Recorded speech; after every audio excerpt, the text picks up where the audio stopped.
English translation, 224th contact. Thurday, 7th of July, 1988, 05:19 hours. Unfortunately, my absence lasted somewhat longer than I had planned, because a task unexpectedly came to me, which I had to fulfill. Now you are here, and that is important.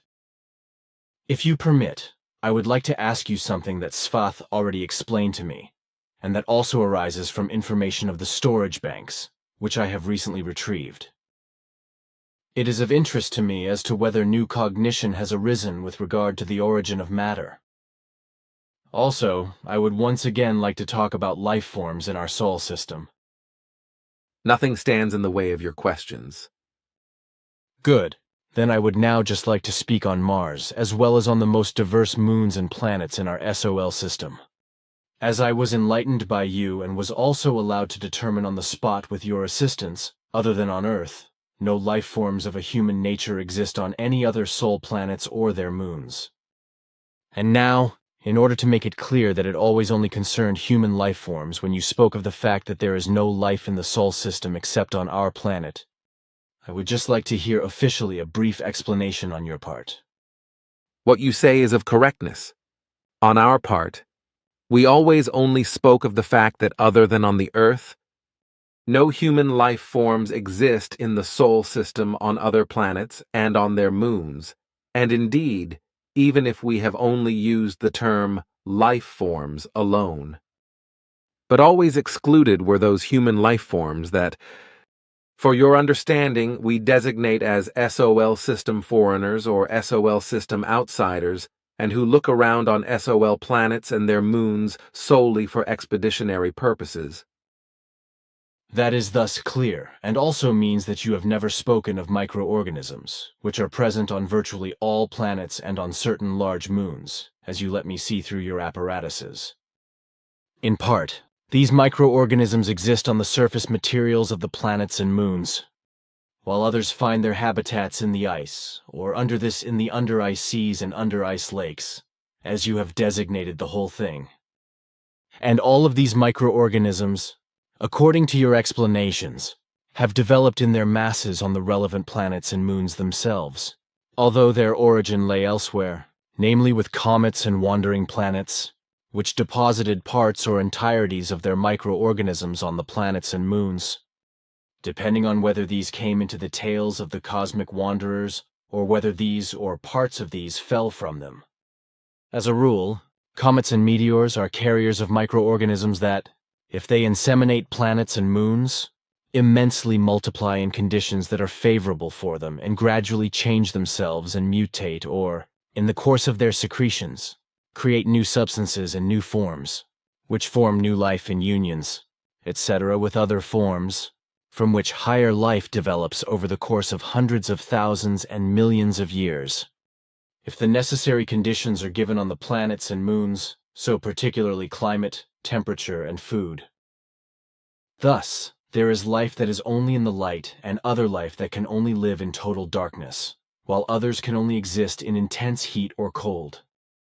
Others can only exist in water, in gases, in soft or hard matter, while others can only live in external spheres, etc., and as it happens universe-wide with the insemination of the planets and moons by comets, wandering planets and meteors, as well as by clouds of microorganisms, which drift through space, so it has also happened on our Earth. First through this was it possible that life could develop from the planet itself. So if it is said that the Earth created life from itself, then this is to be understood in the sense that first, it became inseminated by microorganisms from outer space, precisely through comets, wandering planets, meteors, and clouds of microorganisms, etc., which then multiplied on our planet when conditions that were life-favorable for them were created by this. Primarily included in these favorable conditions was volcanism, in which thermal microorganisms romped about, from whose effects, however, also climatic and atmospheric forms and layers, etc. developed, and after this developed lichens and mosses and later higher plants, and after that the animal forms, and at last human beings were able to develop. Mainland life emerged here in the sandy shore layers of the seas and other waters. But this earthly original form of life first developed in the primeval waters, which still would have been undrinkable and deadly for humans and for actual animals. This process of the origin of life on Earth is likewise given throughout the whole universe. So thus, there are microorganic as well as low and higher and even high life forms elsewhere on other worlds, and with these also humans, as your existence probably proves sufficiently. And indeed, even against all the nonsensical assertions of know-it-alls and other lunatics, who believe that higher life or any life at all would only exist on our Earth. I have nothing else to say to that, for your remarks correspond to the reality. It would just be important to explain the actual original source of all life and all matter when it falls into your knowledge. It can indeed be assumed that you will also have this conversation transmitted later and will publish it for the instruction of the Earth humans. I will, yes. Of course. I also know how life and matter actually originated. I just have to reach for the explanation in the spiritual teaching, aka creation energy teaching, which reveals what the four original substances, fire, air, water, and matter, originated from. In the first part of Genesis, sentences 123 to 131, the following is to be read. The idea of the creation was in becoming and being born. And the coagulation of the becoming visible space was seethed through by milky flakes, which grew as spiritual and material life into the creation and the universe. Life had become existent, the root remained, the light remained, the flakes remained, but the creation was one with everything in its division. From sentences 159 to 163, it is further explained as follows.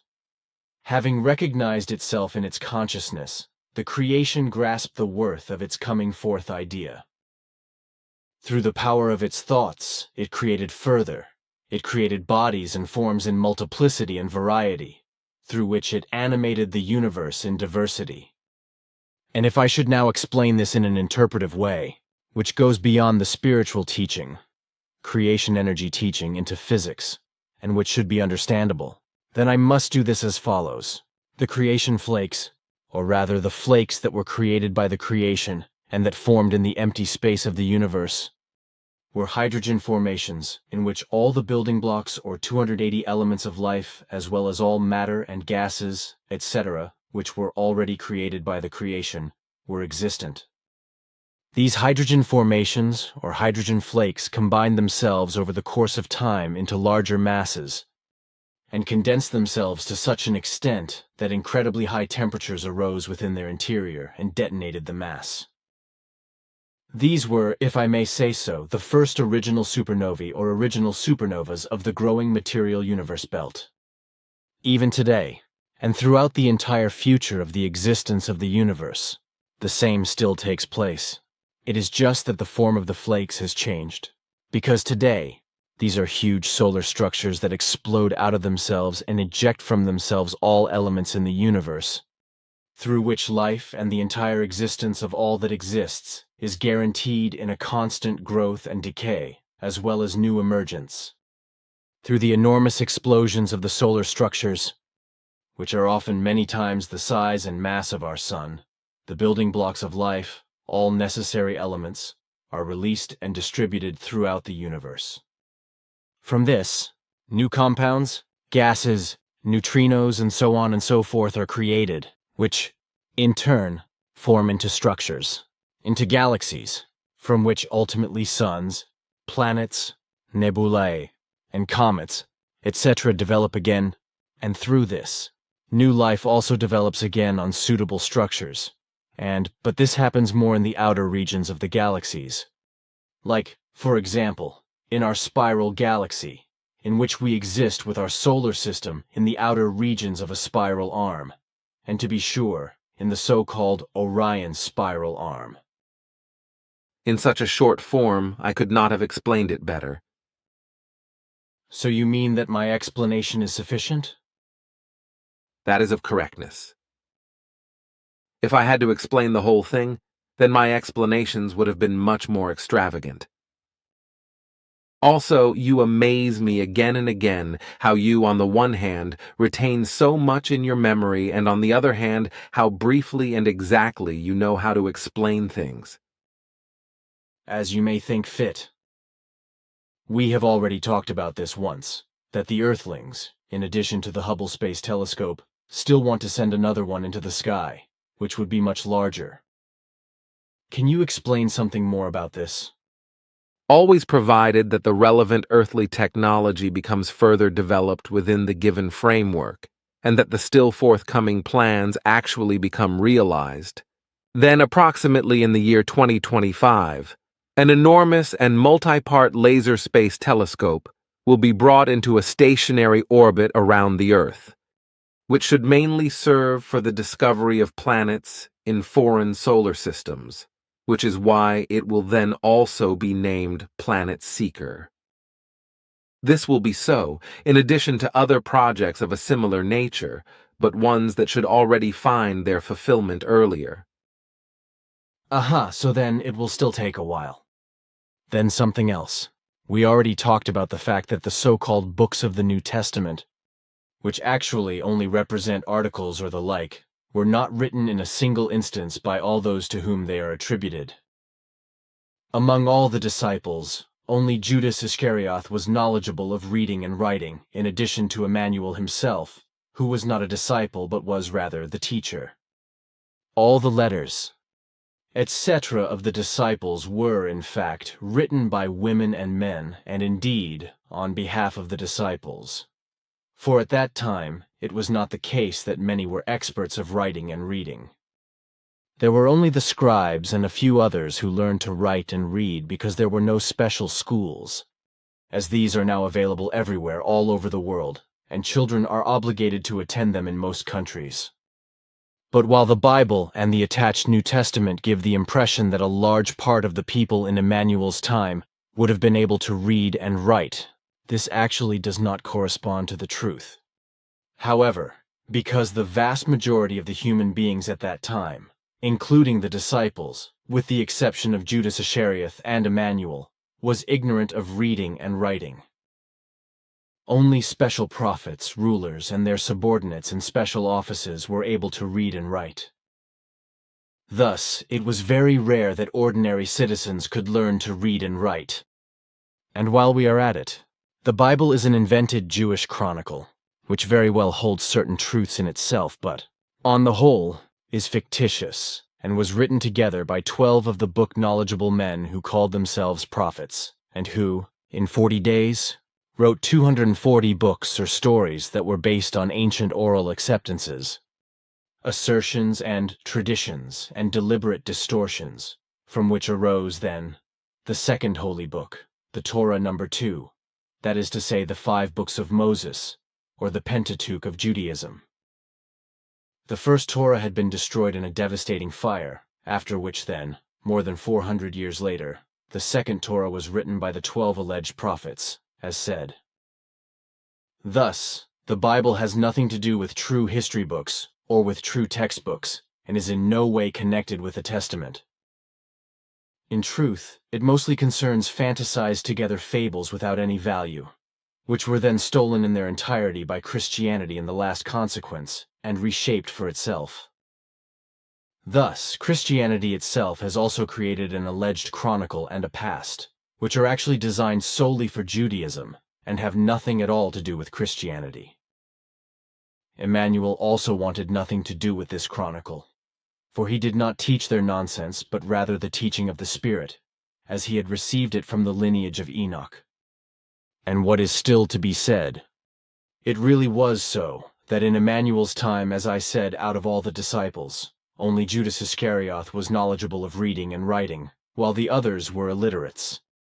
This also applies to the 7 disciples who belonged to the group, but of whom no records exist from Judas Iscariot, as well as not of the various other women and men who were on the move with Emmanuel during the time of his spreading of the teaching.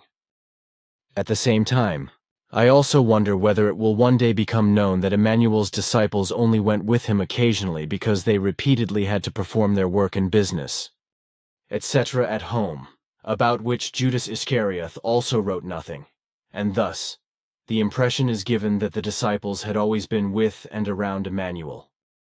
Furthermore, everything written by Judas is only a brief outline of the entire life, teaching, and work of Emmanuel, for in fact, this one was not just on the move and spreading the teaching for only 3 years or so, as is maintained by Christianity. Rather, he was already active in this form starting from his 6th year of age, and thus for a total of almost 29 years when he was beaten to the cross at the age of a little more than 34 years.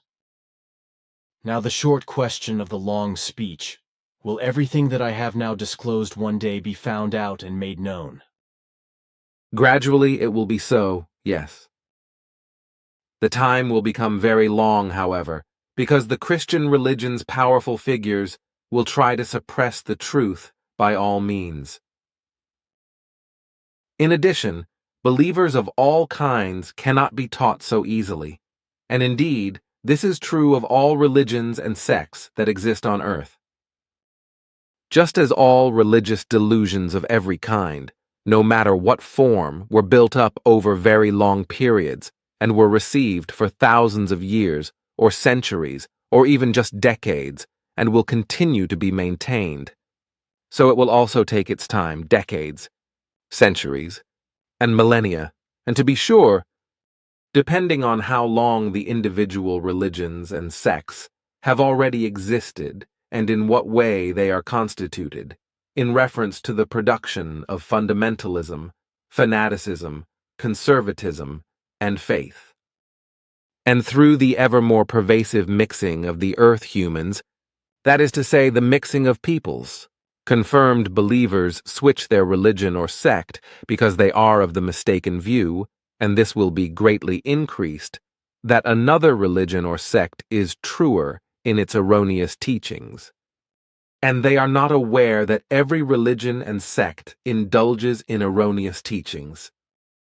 But still, in the coming time, it will be the case that many humans increasingly search for the actual truth and fall away from their religions and sects. But unfortunately, this will not lead to the fact that they find the actual truth.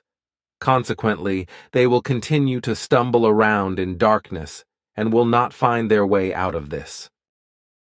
Thus, it will continue to be so that only a few people find you and your group, and this will continue to grow only very slowly in the core. In the external area, many will, in a loose manner, follow more of your traditional teaching of the Spirit and, with it, the truth, while the ones who turn to the core of the group are only those who truly recognize the truth of the Spirit and the creation in their reason, and also know in their hearts that, without a doubt, you bring the teaching of the truth. But unfortunately, doubters and false players will also appear, who join the core, but this is unavoidable because by you and also by the firm group members, these are given the chance and possibility of learning and recognizing, and each person must be treated equally, and everyone must be accorded the same rights. Not exactly encouraging, what you say there. Can you tell me, then, what all to expect in relation to this and when the group of 49 will be full? I may not deal with and mention these concerns openly, because you will indeed still write down our discussions. It is, however, quite possible that I can explain everything to you outside of a publication. That you can, for I will be silent and will only let everything be my knowledge. But in addition, these will be very unpleasant as well as sad and very painful things that I will have to mention, also with respect to your family as well as members of the core of the group. So speak already. I surely have a lot to digest, but I have already had to do this my whole life. That is of correctness and in fact not unknown to me. Then listen, those are the facts that I have to mention. That! You are concerned, my friend. It really hits you very deeply. It probably would have been better if I had been silent. No, it already goes, son. Really, make yourself no worries. Nevertheless, I make myself those. It is all right. I will really manage it, even if it takes some time. Then now I should probably go. No need, my friend. It already goes again. Then we should, however, now speak of other things. Yes, that will probably be good. Then I would like to ask the following. Simya-se once said that there are sometimes very powerful convulsions in the universe that are released by black holes. What explanation lies behind this? It concerns space-time convulsions, which we also call space-time quakes. These occur when two black holes collide and merge with one another. You mean that when two black holes collide and merge with one another, then structural quakes will result in the levels of space and time, or even structural convulsions, if I understand that correctly? That is of correctness. On my great journey, I was with Ptah and Simya-se in a galaxy about 10 million light-years away from the Earth, which was named to me as Centaurus A. In addition, if I remember correctly, this should be the next active galaxy from the Quetzal system. In its center is a tremendously massive black hole, about which I have, unfortunately, forgotten what Ptah explained, in terms of the solar masses that exist in this structure, whereby solar masses are calculated in accordance with our soul. Do you know anything about this? That falls into my knowledge. The center of the galaxy Centaurus A, as it will be designated in earthly astronomy, actually consists of a supermassive black hole, which has a size or attractive force of 1.35,1,350,000 solar masses. Then the following. Ptah explained a few things to me about the so-called dumbbell sun systems, dumbbell galaxies, dumbbell planetary systems, and dumbbell black holes. Cosmic structures, etc., that are so close together that they mutually exchange energies and allow their forces to work against each other. During Ptah's explanations, I forgot to ask if these structures arise in each case together or individually and then simply approach each other over time, in order then, sooner or later, to collide into one another or rush into each other and merge or even fuse, as you say. Both possibilities exist. Good. Ptah said that every black hole is constituted in accordance with a galaxy, which probably means that a black hole is given in accordance with the size of the galaxy. Thus, a small galaxy would have a smaller black hole, and a larger galaxy would have a larger one. That is of correctness. The mightier a galaxy is, the more massive and more extensive is the black hole. Black holes, even the non-galactic ones, do not arise from scratch. However, because they only grow and develop together with the surrounding matter. So, in one case, together with the galaxy, and in the other case, when rogue solar structures collapse and then move through the cosmos as wandering black holes, if I may so explain it. You may, of course. The center of the black hole of our Milky Way, also according to Ptah's explanation, is located about 35,000 light-years away from the Sol system in the constellation of Sagittarius, while we are located with our solar system far outside in the so-called Orion spiral arm. Nevertheless, we are not entirely outside of this because until the very outside, even to the last gases of our galaxy, there is still a whole series of light-years, which must be calculated at around 20,000. But this is not known to our astronomical scientists. Overall, our Milky Way is, at the greatest distance, about 110,000 light-years in diameter, while our scientists, however, only speak of about 60,000 light-years. But now to this. To my knowledge, the Earth rushes at a speed of 28.8 kilometers per second around the Sun. However, the innermost stars in our Milky Way, which orbit at a far distance around the black hole, must accordingly have a higher speed, right? The Earth is, indeed, a small planet and revolves around our relatively small sun at a great distance of about 150 million kilometers.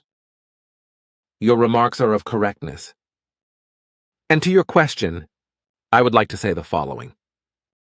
The innermost stars of your galaxy, the Milky Way, are orbiting the black hole at very high speed, which steadily increases the closer the stars approach the black hole.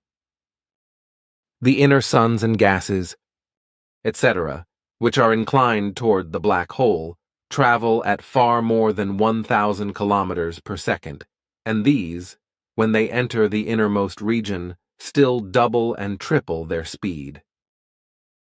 And the black hole of our Milky Way is approximately how many solar masses? And is the center sort of loose or compact and, thus, massive?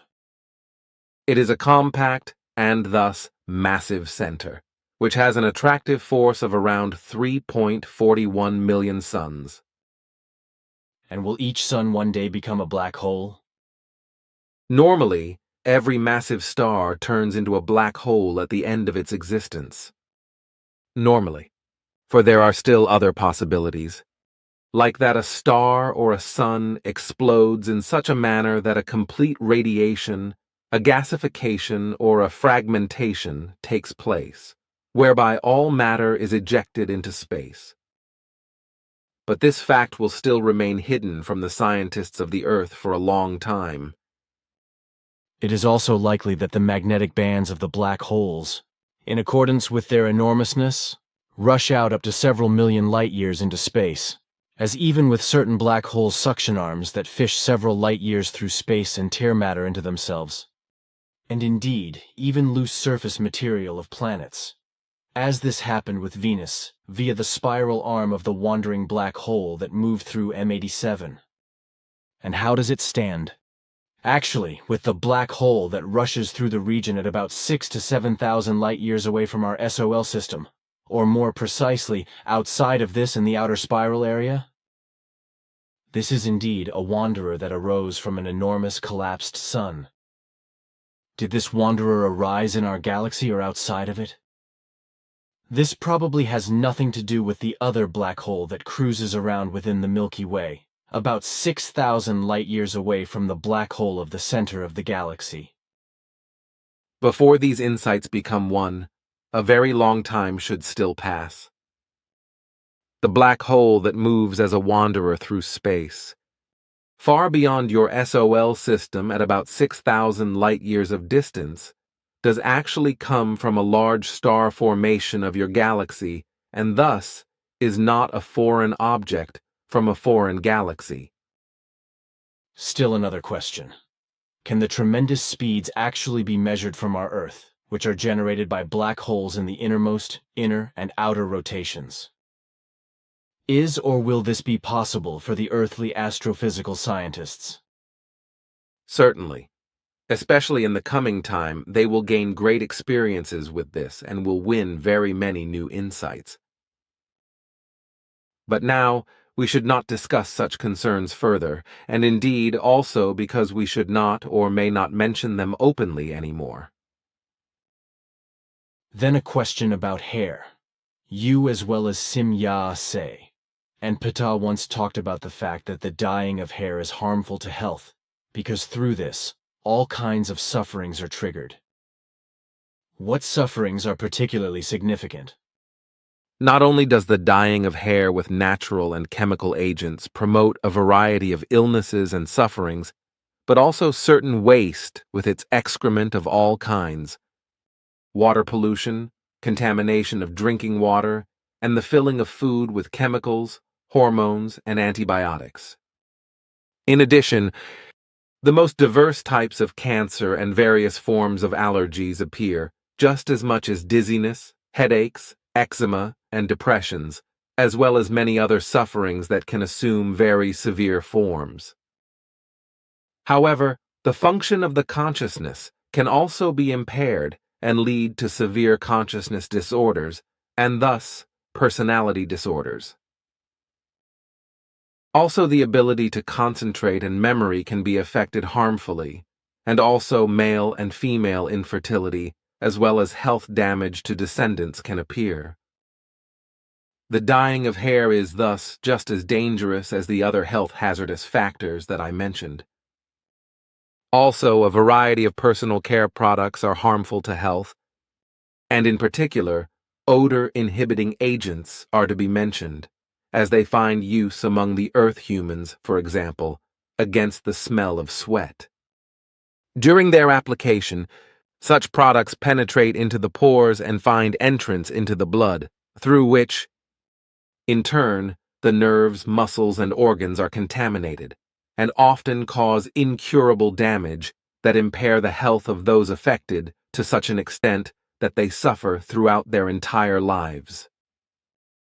Again, a question about hair. When a human is exposed to some substances for a long time or takes in such as certain gases, metals, or toxins, etc., these then set themselves in the hair, which can then be detected after a certain time by certain analyses. I know this because with me, an aluminum poisoning was detected in this manner, which I then had to cure. Now, the question about this is whether it is possible that such substances can also be detected in the hair when a person takes such in a deadly dose and then immediately dies thereafter. For my part, I think that this certainly is not possible because the entire circulation is, indeed, stopped by death. For example, if a person is killed by poison in a very short time, then the poison can surely no longer penetrate into the hair and deposit itself there, right? It could probably only be detected then, in the stomach, in the blood, or, in some circumstances, in the intestines, but not in the hair, right? That is correct. For when the circulation of the body no longer functions and, thus, comes to a stop, poisons or other substances can no longer be transported into the hair and can no longer be deposited in this, and therefore, can also no longer be detected in this by any analyses. Another question. When I was in India, it was probably 1963, I think, there was a solar eclipse. At that time, I was precisely at the Red Fort. During the solar eclipse, I then noted that strange atmospheric pressure changes occurred, and that a just as strange fine wind arose, and everything together evoked a strange mood. Is that actually normal and always the case with a solar eclipse, or was I perhaps mistaken from a peculiar psychological excitement? You did not succumb to any deception because such atmospheric pressure changes occur, in addition to others, during every solar eclipse.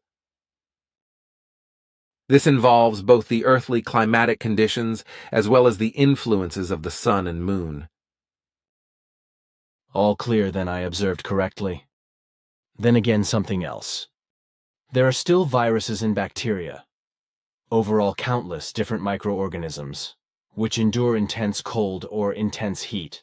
So, for example, 273 degrees below zero and millions of degrees of heat.